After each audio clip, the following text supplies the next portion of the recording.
ব্যাপার বলো তো? এই 2 সপ্তাহ ধরে যাচ্ছি তুমি আমাকে ইগনোর করছো, পাত্তাই দিচ্ছ না। কি হচ্ছে তোমার? আরে তোমার এইরকম কেন মনে হচ্ছে? আমার তো কিছুই হয়নি। হ্যাঁ, আমার লেট হয়ে যাচ্ছে, আমি আসছি। হ্যাঁ এই মালতী, তোরা সব কাচাকুচি হয়ে গেলে রান্নাটা করে রাখবি, আমি পার্লারে যাচ্ছি। আচ্ছা দিদিমণি।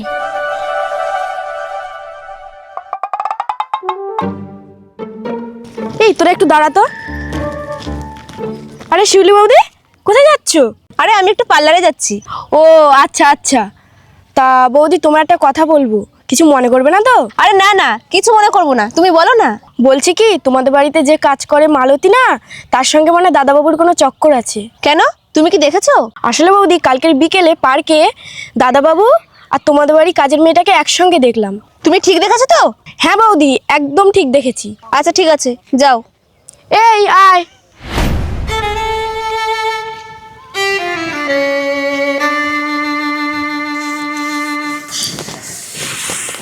এই মালতী।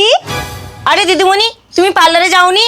না রে মালতী, আমার মনে না একটা খুব ইচ্ছে জেগেছে। কি ইচ্ছে গো দিদিমণি? আমার একদিনের জন্য না তুই আমি হতে ইচ্ছে করছে। মানে?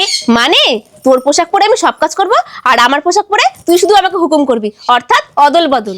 আরে দিদিমণি, এসব কি বলছো তুমি? আমি ঠিকই বলছি, তোর সেইটা ঝটপট খোল, আর আমার সেইটা পরে আমার ঘরে বসে আমাকে হুকুম কর।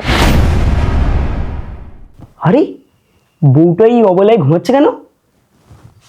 মালতী কোথায়? এই সুযোগে যাই, মালতীকে একটু আদর করে আসি। এই তো আমার মালতী।